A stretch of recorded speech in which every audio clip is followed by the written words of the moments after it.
Shalom, saya tidak khotbahin tentang penglihatan Yeskiel, tapi hari ini Tuhan mau kita belajar sesuatu yang lain.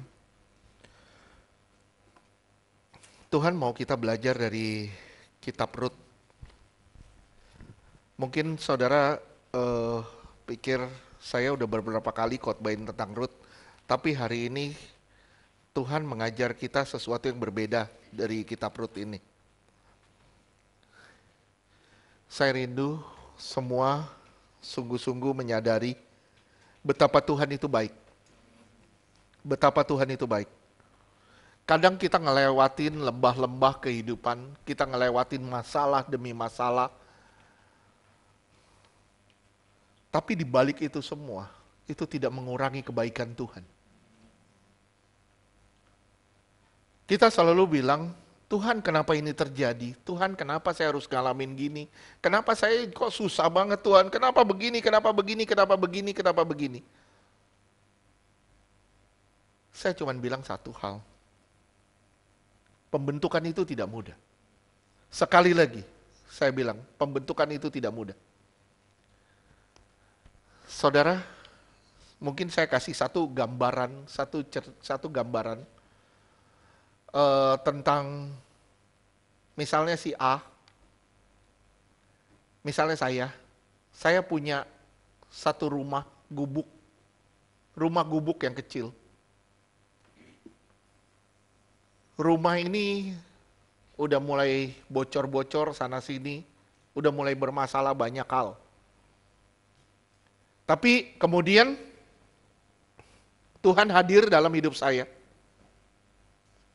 Tuhan bilang gini, aku robohin dulu temboknya ya. Satu tembok ini, satu bagian ini aku robohin. Begitu tuh tembok dirobohin, itu dengan gada. Bang, bang, bang. Dan itu sakitnya luar biasa. Satu tembok roboh. Tuhan bilang, tembok sebelahnya ya. Dirobohin lagi. Tembok sebelahnya.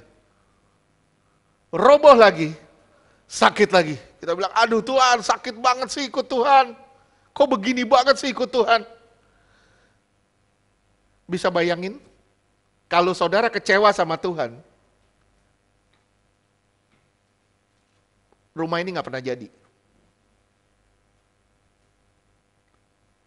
Tembok sebelahnya dihancurin lagi, sampai terakhir atapnya harus dirobohin. Tuhan bilang, aku robohin atapnya ya. Kita bilang, aduh Tuhan kenapa sih mesti begini, kenapa sih sakit banget, kenapa sih susah banget. Kita nggak tahu rencana Tuhan.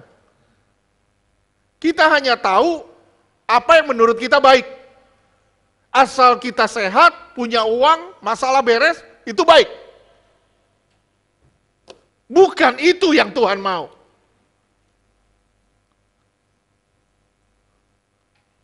Tuhan tidak hanya sekedar mau memberi tanpa mendidik. Saya ulang, simak semuanya. Tuhan tidak hanya mau memberi tanpa dia mendidik. Kalau dia beri, dia didik juga.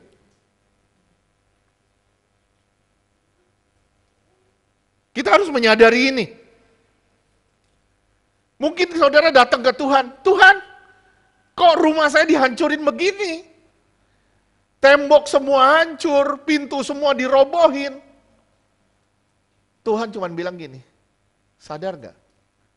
Aku mau membentuk bangunan yang baru dan aku mau membangun suatu istana bagimu.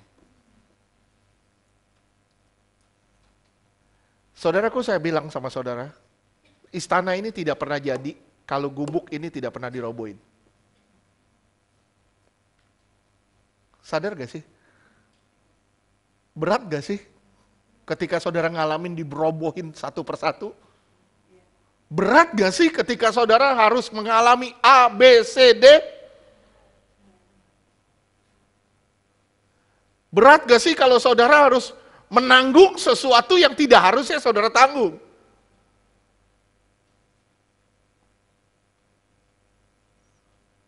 Saya kadang sampai mau, jujur saya sampai kadang mau nyerah. Tuhan udah nyerah aja deh. Saya udah gak tahu lagi bagaimana caranya. Tapi saya percaya satu hal, Tuhan tidak pernah meninggalkan kita. Itu aja. Tuhan gak pernah tinggalin saudara, Tuhan gak pernah tinggalin saya. Yang kita harus sadari, kalau Tuhan ada, apakah dia Bapa yang jahat yang membiarkan sesuatu yang buruk terjadi atas hidup kita? Enggak.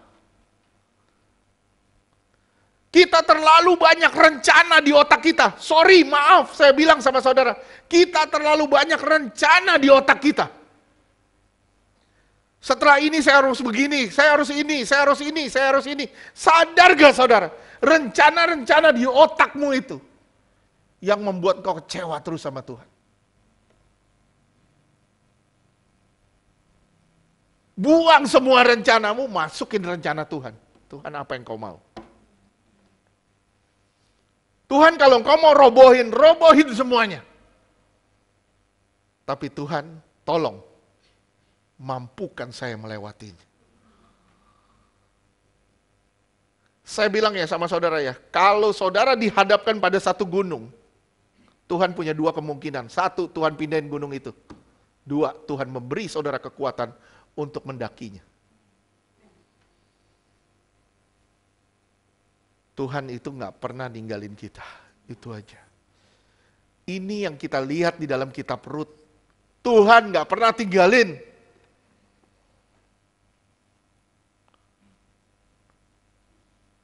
Ini kisah imigran, seorang imigran. Imigran yang dilatar belakangi bencana ekonomi, bencana kelaparan. Saudara perhatiin. Saudara pernah lihat gak imigran yang di lautan terapung-apung naik kapal laut yang naik perahu yang kecil, bahkan kecil. Tujuannya apa sih? Tujuannya apa? Lepas dari kemiskinan. Oke. Tujuannya ya, semuanya benar. Semuanya benar. Untuk kehidupan yang lebih baik. Kita punya angan-angan akan kehidupan yang lebih baik. Ini yang mendorong Elimelek keluar dari Israel, dia masuk ke tanah Moab. Kenapa? Karena di Israel ada kelaparan. Dan kitab Rut ini adalah sebenarnya bagian dari hakim-hakim. Karena ini terjadi pada zaman hakim-hakim. Coba saudara lihat, Rut 1 ayat 1. Rut 1 ayat 1. Pada zaman para hakim, memerintah ada kelaparan di tanah Israel. Lalu pergilah seorang dari Betlehem Yehuda beserta istrinya dan kedua anaknya laki-laki ke daerah Moab untuk menetap di sana sebagai orang asing. Ya, mereka keluar untuk menetap di Moab sebagai orang asing. Kelaparan diizinkan Allah sebagai satu teguran. Saudara lihat di Yeskiel 14 ayat 13.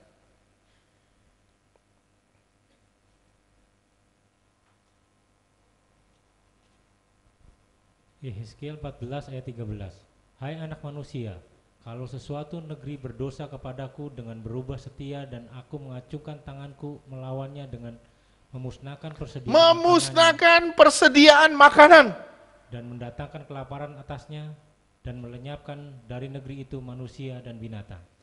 Saudara semua di sini, saya bilang, saudara mungkin kita bukan orang yang seperti konglomerat, orang yang sangat berada, punya uang banyak, bukan. Tapi saya tahu, kita semua pernah ngalamin. Saudara pernah ngalamin gak punya duit sama sekali gak? Sering. Puji Tuhan. Tapi lihat, saudara pernah gak makan? Tuhan bisa pakai apapun untuk menolong saudara. Kenapa? Karena saudara sedang berjalan bersama Tuhan. Tuhan cuma ngasih tahu sama saudara, aku ada loh. Walaupun kamu tidak melihat. Aku ada walaupun kamu tidak melihat. Nah, orang yang telah meninggalkan Allah sebagai sumber pasti akan menderita kelaparan. Persediaannya semua akan habis. Kenapa? Karena dia telah meninggalkan Allah sebagai sumbernya. Rut menjadi sangat penting dalam silsilah Kristus. Saudara perhatiin ya, Rut itu orang apa sih? Orang Moab. Orang Moab. Waduh, kalau saudara lihat di Ulangan 23 ayat 3. Saudara lihat Ulangan 23 ayat 3.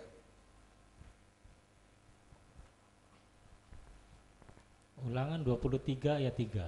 Seorang Amon atau seorang Moab janganlah masuk jemaat Tuhan. Bahkan keturunannya yang ke-10 pun tidak boleh masuk jemaat Tuhan sampai selama-lamanya. Tapi luar biasanya Rut si orang Moab jadi orang yang sangat penting demi kelahiran Yesus.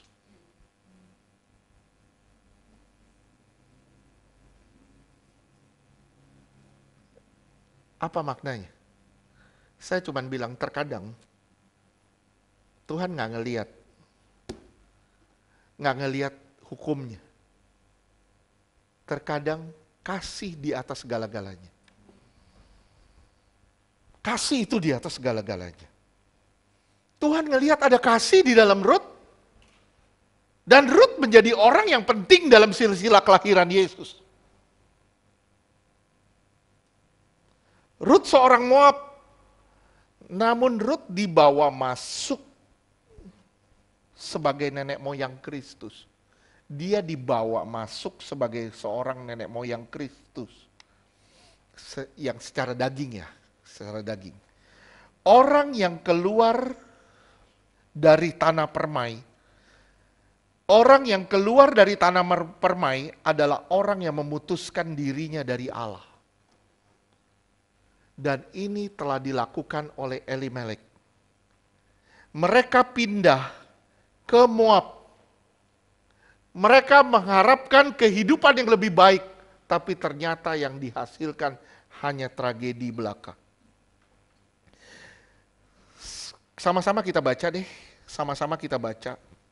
Mulai dari Rut 1, mulai dari Rut 2, Rut 1 ayat kedua, terus dibaca terus. Rut 1 ayat 2. Nama orang itu ialah Elimelek. Nama istrinya Naomi dan nama kedua anaknya Mahlon dan Kilion. Iya. Ada hal yang sangat menggelitik sebenarnya di sini. Saudara tahu kenapa? Karena nama itu, nama sebenarnya yang sangat lucu itu nama. Elimelek itu artinya Allah itu raja. Ini wajar gak? Wajar? Sekarang saudara lihat, Mahlon itu artinya sakit-sakitan. Mahlon itu artinya sakit-sakitan. Kilion artinya habis tamat, end.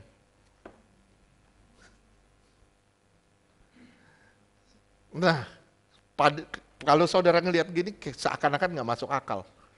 Kok namanya bisa begini? Saya juga nggak ngerti, dikasih nama begitu. Jadi kalau saudara punya anak, jangan pernah kasih nama Mahlon dan Kilion. Kenapa? Kalau ada dua-duanya, itu si Mahlon Kilion, namanya dua-dua Mahlon dan Kilion, artinya sakit-sakitan sampai habis tamat. Oke, terus lanjutkan. Semuanya orang-orang Efrata dari Betlehem Yehuda. Ya, dan terus setelah sampai ke daerah Moab, diamlah mereka di sana. Diam mereka di sana. Terus 3. Rut 1 ayat 3. Kemudian matilah Elimelek, suami Naomi, sehingga perempuan itu tertinggal dengan kedua anaknya. Ya, Naomi punya anak 2, Mahlon dan Kilion. Elimelek meninggal di negeri asing. Terus lanjutkan. Rut 1 ayat 4. Keduanya mengambil perempuan Moab. Yang pertama bernama Orpa, yang kedua bernama Rut. Dan mereka diam di situ kira-kira 10 tahun lamanya. Iya, mereka masih hidup 10 tahun di situ, di negeri Moab. 2 anaknya dapat mantu, si Naomi dapat mantu, orang Moab, yang satu Orpah namanya, yang satu Ruth. Oke, terus? Nah, lihat ya. Yang terjadi bukan hanya perpindahan fisik dari Elimelek dan keluarga. Bukan hanya perpindahan fisik, tapi juga pergeseran rohani. Ketika dia keluar, dia karena ngalamin masalah, dia keluar, saudara lihat, rohaninya mulai bergeser.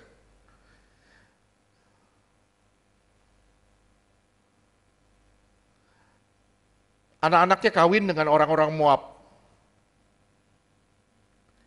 Elimelek dan 2 anaknya mati. Naomi jadi sebatang kara. Naomi sebatang kara.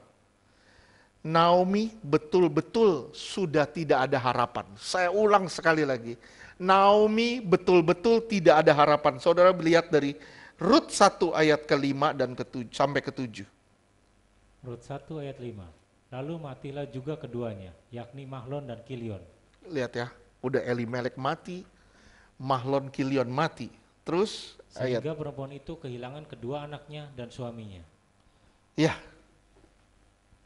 Terus udah kehilangan suami, kehilangan kedua anak. Terus Rut 1 ayat 6. Kemudian berkemaslah ia dengan kedua menantunya dan ia pulang dari daerah Moab. Sebab di daerah Moab ia mendengar bahwa Tuhan telah memperhatikan umatnya dan memberikan makanan kepada mereka. Lihat, ada gula, ada semut.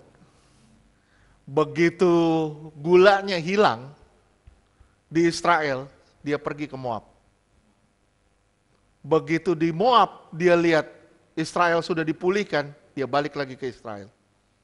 Ini tipe orang yang cari jalan keluar dengan pikirannya. Banyak orang Kristen seperti ini. Begitu semuanya tidak ada, otaknya dulu yang dipakai, bukan imannya. Datang ke Tuhan, berdoa. Bukan cari cara dengan cara kita sendiri.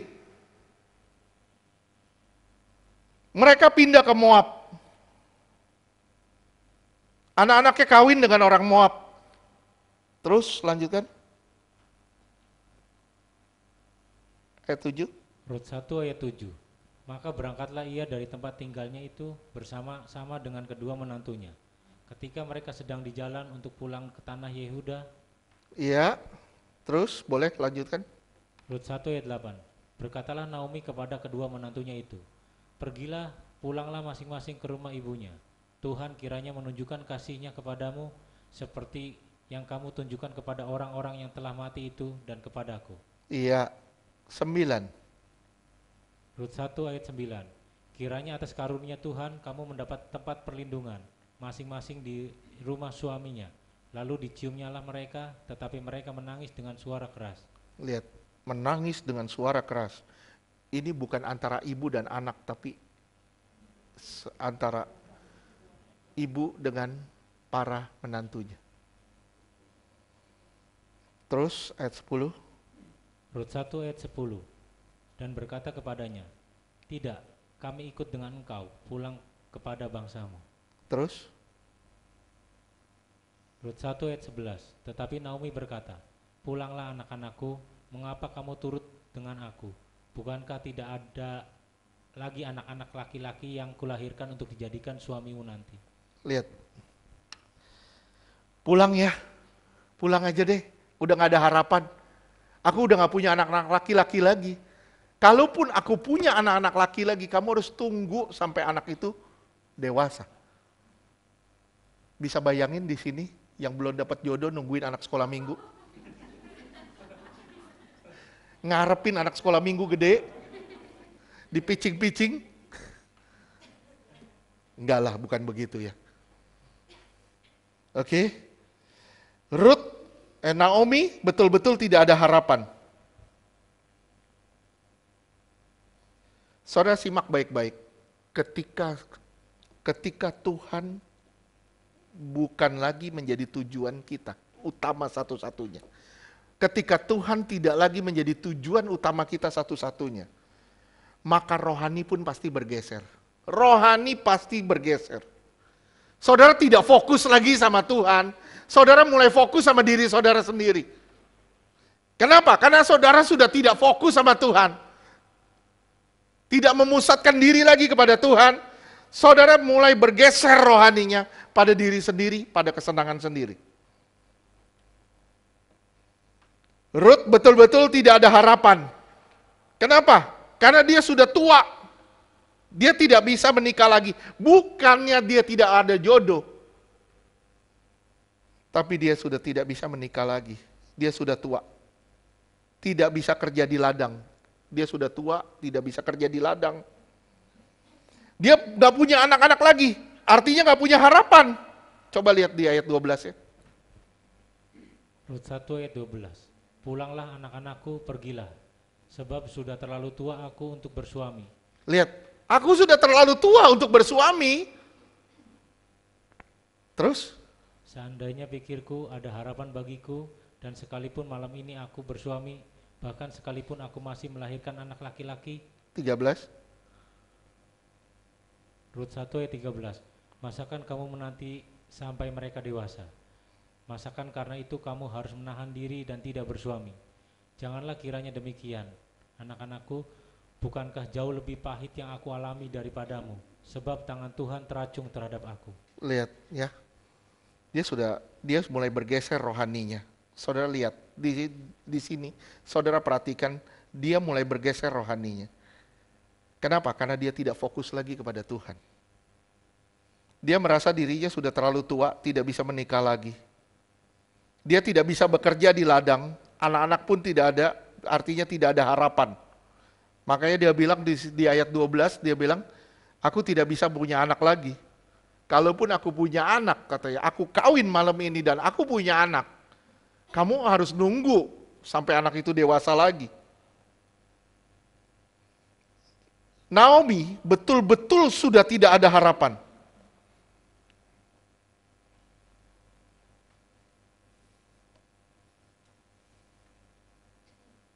Kisah ini terjadi pada zaman kisah Hakim-Hakim, saudara udah tahu tadi di ayat 1 dibilang zaman Hakim-Hakim.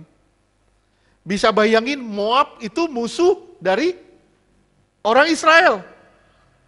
Bisa bayangin saudara, ngajak saudara bayangin nih ya. Misalnya kita lagi ada perang misalnya sama Belanda. Terus misalnya si A punya mantu orang Belanda. Indonesia lagi bermusuhan sama Belanda misal. Bisa bayangin kita misalnya punya mantu 2 orang Belanda kita bawa ke Indonesia. Sementara kita bermusuhan sama orang Belanda. Bisa saudara bayangin nggak? Terancam nggak mantu-mantunya ini? Terancam nggak? Lihat ya. Moab adalah musuh Israel. Bayangin, mantu harus ke Israel, masuk sebagai musuh. Ini bahaya luar biasa. Naomi pun tidak bisa jadi pewaris. Karena dia sudah menjanda, dia tidak bisa. Kalau saudara baca di Imamat semuanya, seorang janda itu tidak bisa mewarisi. Yang mewarisi itu anak-anaknya. Karena dia sudah tidak bersuami dan suaminya sudah habis. Tidak ada harapan, secara ekonomi tidak ada harapan, secara famili tidak ada harapan. Tapi di akhir kisah Naomi, saudara bisa lihat di Rut 4 ayat 14 dan 15.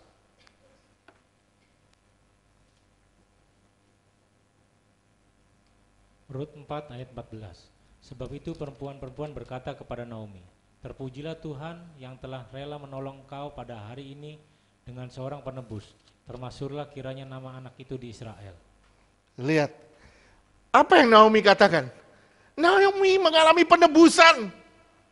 Terpujilah Tuhan yang telah rela menolong engkau pada hari ini dengan seorang penebus. Ayat 15. Rut 4 ayat 15. Dan dialah yang akan menyegarkan jiwamu dan memelihara engkau pada waktu rambutmu telah putih. Sebab menantumu yang mengasihi engkau telah melahirkannya perempuan yang lebih berharga bagimu dari 7 anak laki-laki. Lihat ya. Di akhirnya dia mengalami sukacita. Kenapa? Karena dia mengalami penebusan.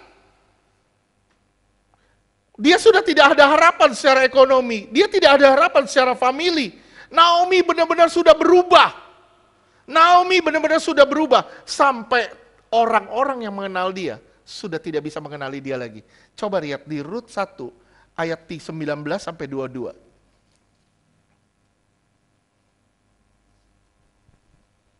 Rut 1 ayat 19. Dan berjalanlah keduanya sampai mereka tiba di Betlehem. Ketika mereka masuk ke Betlehem, gemparlah seluruh kota itu karena mereka. Dan perempuan-perempuan itu berkata, Naomi kah itu? Lihat, Naomi kah kamu? Kamu Naomi kah? Terus kenapa? Karena dia sudah berubah benar-benar. Terus ayat 20. Rut 1 ayat 20. Tetapi ia berkata kepada mereka, janganlah sebut aku Naomi, sebutkanlah aku Mara, sebab yang Maha Kuasa telah melakukan banyak yang pahit kepadaku. Lihat, saya cuma bilang sama saudara, kalau masalah itu menghimpit saudara, simak ya, semakin masalah itu menghimpit saudara, dan semakin saudara fokus sama masalah, saya bilang, semakin tua kamu tampaknya.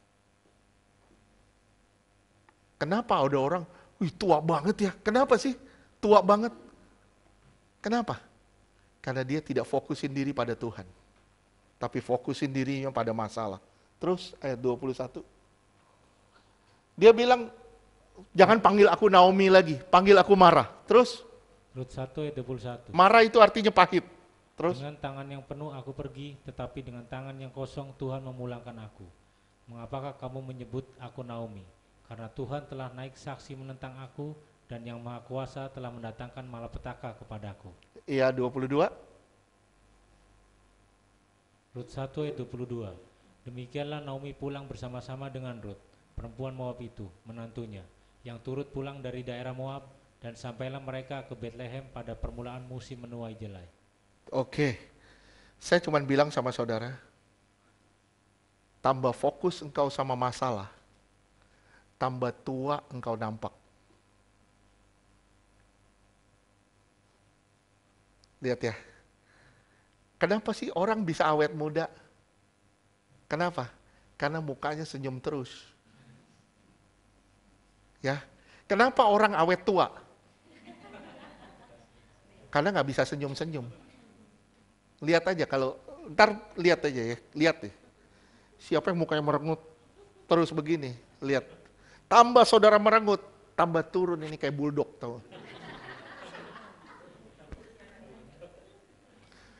Lama-lama makin tua, makin cepat tua, makin cepat tua, makin cepat tua. Kenapa? Karena udah gak ada senyum lagi di wajahnya. Oke, saya berharap semua di sini senyum-senyum aja ya. Hadapi masalah dengan senyuman. Oke, hadapi masalah dengan senyuman. Kamu akan awet muda. Amin. Nggak usah pusing dah sama perawatan wajah. Bener. Ya. Minimal kita hemat biaya. Minimal kita hemat biaya, ya nggak? Suamimu senang. Mama nggak usah beli perawatan wajah lagi, nggak usah beli skincare lagi. Kenapa? Senyum terus.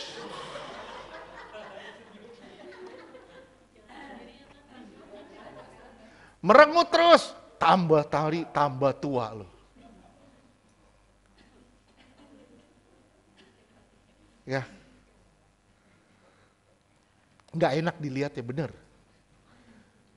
Di dekat rumah kita ada tukang bakmi. Merengut terus. Bener, merengut terus. Tapi mie-nya enak. Tapi kadang kalau ngelihat dia sebel juga gitu.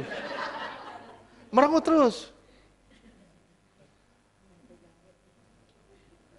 Kita ketemu lagi. Tukang tambal ban. Merengut juga. Saya bilang, waduh ini kok pada merengut semua.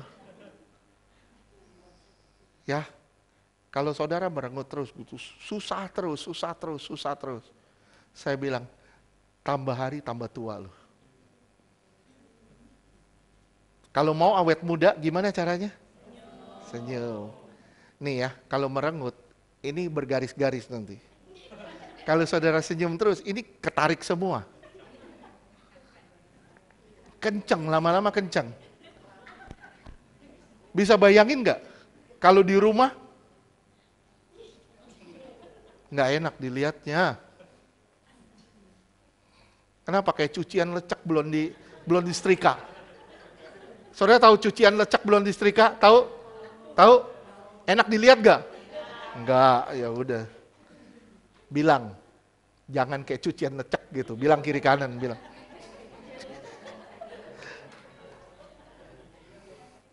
Jangan kayak cucian lecek ya. Ya. Senyum aja terus. Hadapi masalah dengan senyum. Percayalah, semua bisa selesai selama ada Tuhan. Amsal 15 ayat 13.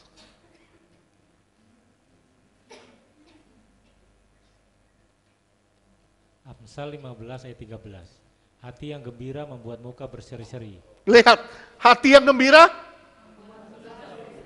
Terus? Tetapi kepedihan hati mematahkan semangat. Kelihatan kok, kalau nggak gembira tuh kayak apa. Ya, mukanya nggak berseri-seri. Berseri-seri itu berseri-seri, panjang. Seneng aja, pokoknya happy aja. Oke? Nggak gampang loh ngelewatin ini. Mesti punya iman yang benar-benar percaya sama Tuhan. Amsal 17 ayat 22.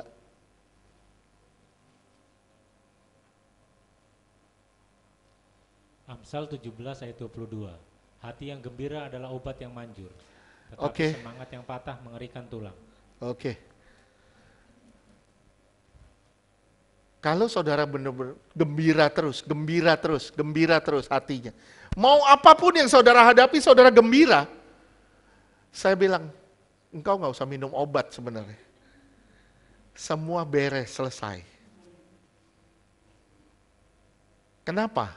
Kenapa sih sakit kok tambah lama tambah parah? Kenapa sakit tambah lama tambah parah? Kenapa?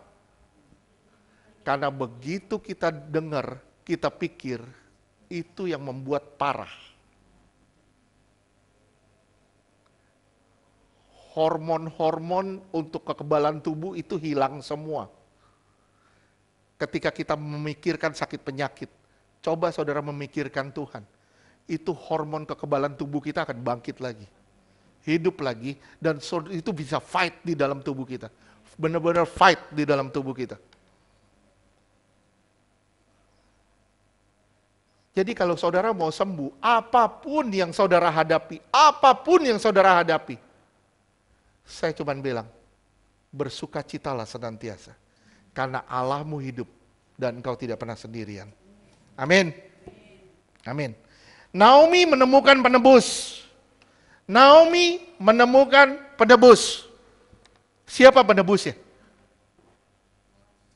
Boas. Oke. Kita sama-sama bahas ya, kita sama-sama belajar. Yang pertama penebusnya adalah Boas. Boas itu pakai kata Gaal, bahasanya Gaal, yang artinya dikenal sebagai kata penebus. Gaal, yang artinya penebus. Boas, dari keluarga Elimelek.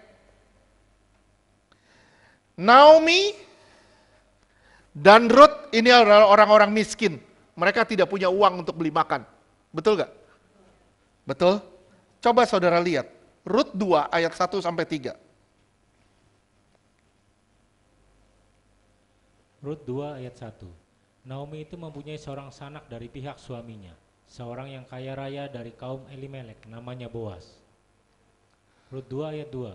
Maka Rut, perempuan Moab itu berkata kepada Naomi, biarlah aku pergi ke ladang memungut bulir-bulir jelai di belakang orang yang murah hati kepadaku, Dan saud Naomi kepadanya, pergilah anakku. Iya.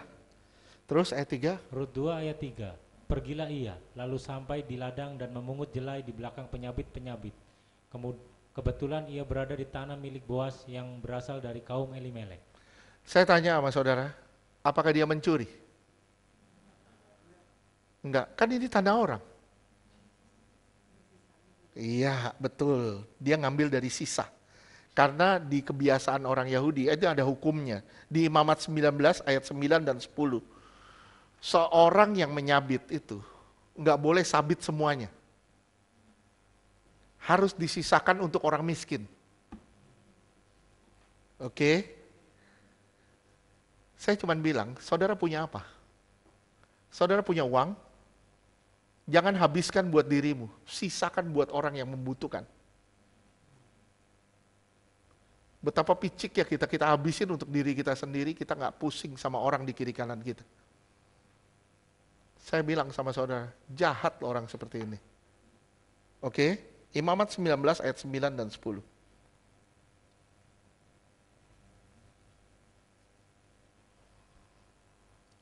Imamat 19 ayat 9.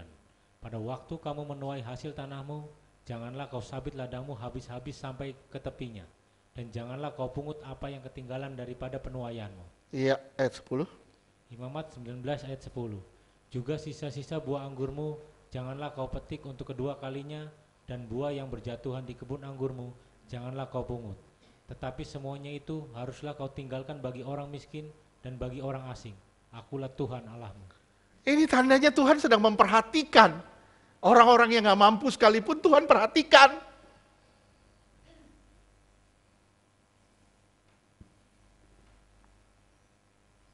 Kadang kita, jujur ya, kita punya. Tapi, kita gak pusing sama orang yang gak punya di sekitar kita. Ini bahayanya.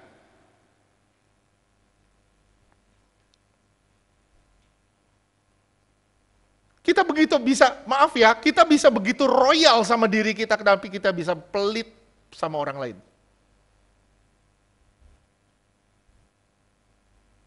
Apakah ini kebenaran?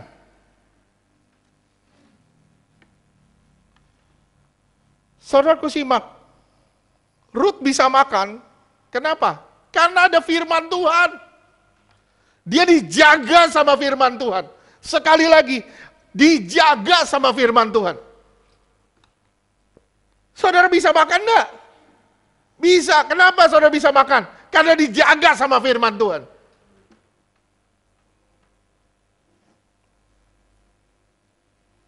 Masalah berikut muncul, Rut itu orang Moab. Bahaya loh, dia dibantai sama orang Israel. Ketika tahu dia bekerja di ladang, dan ternyata dia orang Moab. Begitu bencinya orang Israel sama orang Moab. Apalagi di zaman hakim-hakim. Rut 2 ayat 8 sampai 9. Rut 2 ayat 8. Sesudah itu berkatalah Boas kepada Rut, dengarlah dahulu anakku, tidak usah engkau pergi memungut jelai ke ladang lain, dan tidak usah juga engkau pergi dari sini, tetapi tetaplah dekat pengerja-pengerja perempuan. Lihat, Boas bilang, jangan pergi ke ladang lain, dekat saja sama penjaga perempuan. Kenapa? Kalau kamu dekat laki-laki, kamu bahaya loh, kamu bisa diperkosa, bisa segala macam. Tuhan itu sangat memperhatikan kita. Tuhan itu menjaga kita sedemikian rupa. Terus. Rut 2 ayat 9. Lihat saja ke ladang yang sedang disabit orang itu. Ikutilah perempuan-perempuan itu dari belakang. Sebab aku telah memesankan kepada pengerja-pengerja lelaki, jangan mengganggu engkau. Jika engkau haus, pergilah ke tempayan-tempayan dan minumlah air yang dicedok oleh pengerja-pengerja itu. Lihat, Tuhan begitu memperhatikan kita. Tuhan itu sangat peduli sama kita. Rut itu orang marginal, tapi dipelihara Tuhan luar biasa. Rut terkesima dengan Boas. Dia ceritalah sama Naomi. Rut 2 ayat 18 sampai 20. Nggak apa-apa ya kita belajar seperti kita lagi cerita. Oke? Rut 2 ayat 18. Tapi ini saya tahu ini udah kelewatan. Mungkin kita lanjut nanti ya, berikutnya ya. Oke, kita coba lanjut lagi nanti di kapan ada waktu kita coba lanjut. Karena ini ada beberapa penebus sebenarnya. Ini saya baru bahas satu penebus. Ada penebus-penebus lain di kitab Rut yang sebenarnya tersembunyi. Terus Rut 2 ayat 18. Diangkatnya lah itu, lalu masuklah ia ke kota. Ketika mertuanya melihat apa yang dipungutnya itu, dan ketika dikeluarkannya dan diberikannya kepada mertuanya, sisa yang ada setelah kenyang itu. iya, mertuanya kenyang, dia kenyang. Karena mertuanya nggak bakal bisa makan kalau Rut tidak mulai bekerja. Terus Rut 2 ayat 19. Maka berkatalah mertuanya kepadanya, di manakah engkau memungut dan di manakah engkau bekerja hari ini? Diberkatilah kiranya orang yang telah memperhatikan engkau itu. Lalu diceritakanlah kepada mertuanya itu kepada siapa ia bekerja, katanya, nama orang pada siapa aku bekerja hari ini ialah Boas. 20. Rut 2 ayat 20. Sesudah itu berkatalah Naomi kepada menantunya, diberkatilah kiranya orang itu oleh Tuhan yang rela mengaruniakan kasih setianya kepada orang-orang yang hidup dan yang mati. Lagi kata Naomi kepadanya, orang itu kaum kerabat kita, dialah salah orang yang wajib menebus kita. Iya, dialah penebus kita. Boas, bahasanya Gaal yang artinya penebus kita. Dialah penebus kita. Oke, kalau saudara pelajari di Imamat 25, Israel mendapat tanah. Waktu Israel masuk ke tanah Kanaan, dibagi-bagi tanah. Betul gak?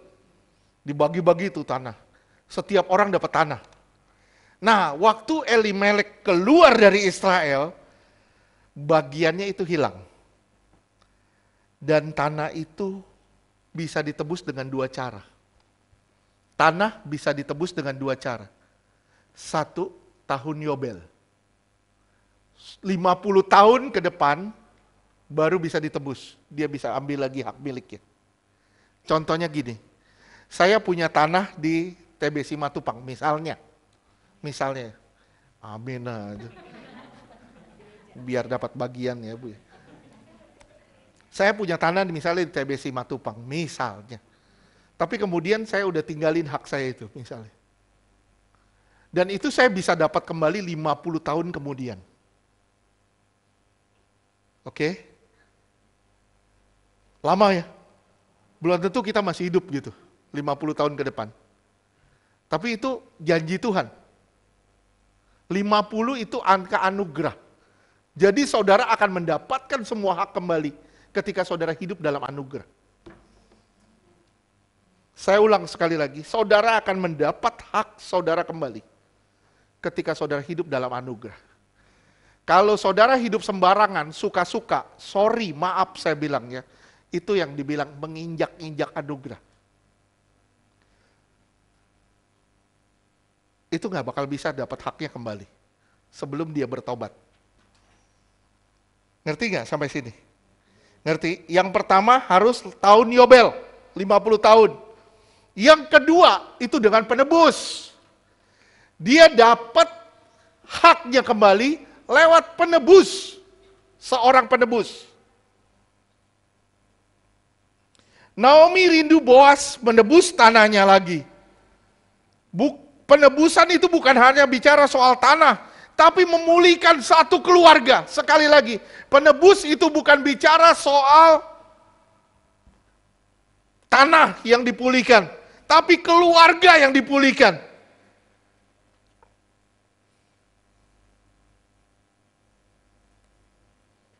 Naomi mengambil Rut dan kemudian dia berusaha mempersunting Rut dengan Boas. Bisa bayangin gak?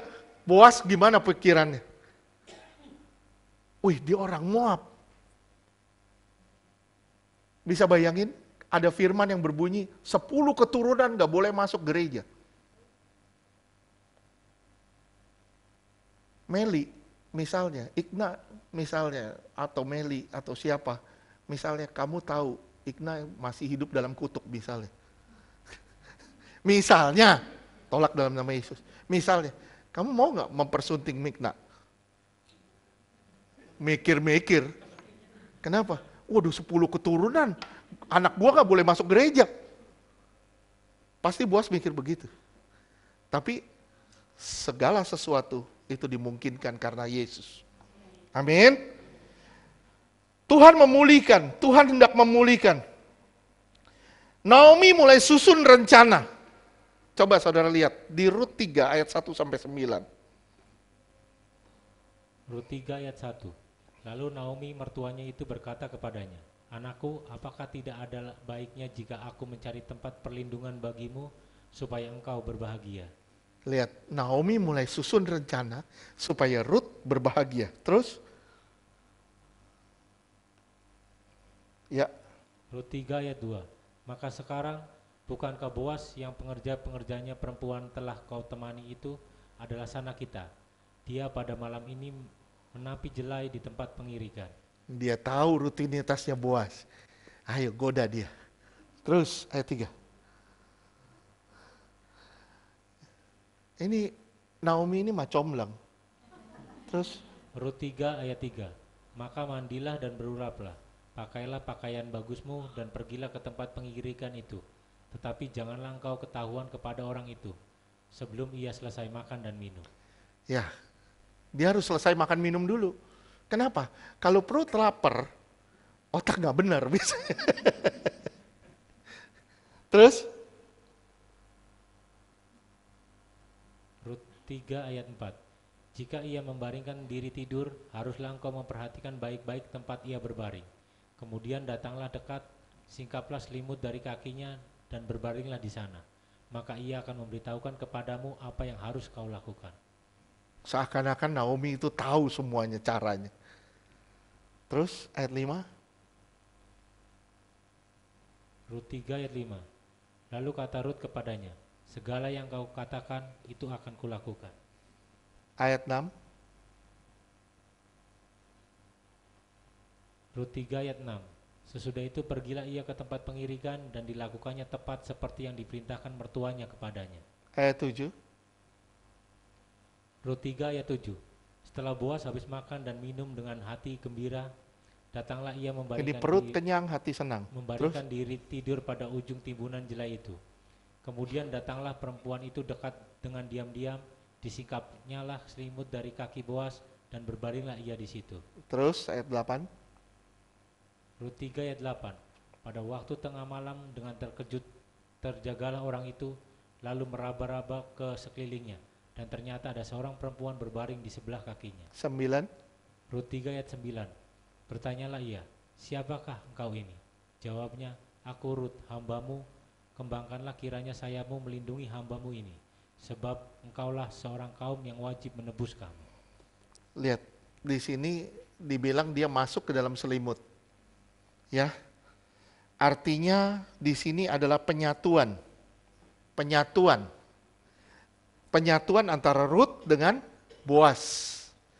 Saudara lihat, di dalam tradisi orang Yahudi, dalam perkawinan, mereka dijadikan satu dengan satu ikatan.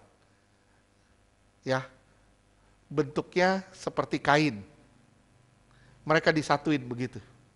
Mereka jadi satu. Nah, ini yang dilakukan oleh Rut. Perkawinan. Ini yang disebut dengan kata perkawinan.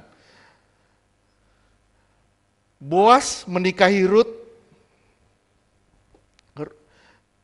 Semua milik Boas jadi milik Rut. Saya ulang. Boas menikahi Rut. Semua milik Boas jadi milik Rut. Ini ketika saudara menyatu dengan Tuhan. Saya ulang, ketika saudara menyatu dengan Tuhan, semua milik Tuhan sebenarnya milik saudara. Saya ulang, ketika saudara menyatu dengan Tuhan, semua milik Tuhan itu milik saudara. Roma 8 ayat 17. Penebusan itu bukan hanya bicara soal pengampunan, tapi hak kita sebagai warga sorgawi itu mengalami pemulihan. Roma 8 ayat 17. Dan jika kita adalah anak, maka kita juga adalah ahli waris. Maksudnya orang-orang yang berhak menerima janji-janji Allah yang akan menerimanya bersama-sama dengan Kristus, yaitu jika kita menderita bersama-sama dengan Dia, supaya kita juga dipermuliakan bersama-sama dengan Dia. Iya, supaya saudara dipermuliakan bersama dengan Dia. Saudara jadi ahli waris. Tuhan beri kita hidup yang baru. Sekali lagi saya ulang, Tuhan beri saudara dan saya hidup yang baru. Bukan berarti sekedar saudara pergi dari hakim itu, tapi luar biasanya hakim itu ngundang kita untuk makan bersama dengan dia. Kita ini residivis, misalnya kita ini seorang narapidana, kita narapidana. Begitu kita dialami pengampunan, kita diberesin, kita dilepasin. Bukan hanya dilepasin, tapi hakim ini bilang, kamu datang ke rumah saya, kamu makan bersama saya. Itu yang namanya penebusan. Bukan hanya sekedar diampuni, tapi hak saudara juga dipulihkan. Tapi saudara harus hidup dalam anugerah. Kalau saudara tidak hidup dalam anugerah, hakmu tidak pulih.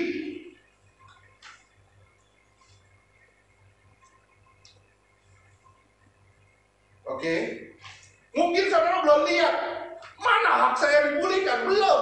Tapi nanti saudara lihat ketika saudara berjumpa muka dengan muka sama Tuhan. Amin. Saudara akan melihat semua hak-hak saudara dipulihkan dengan diterimanya saudara sebagai anak di dalam kerajaannya.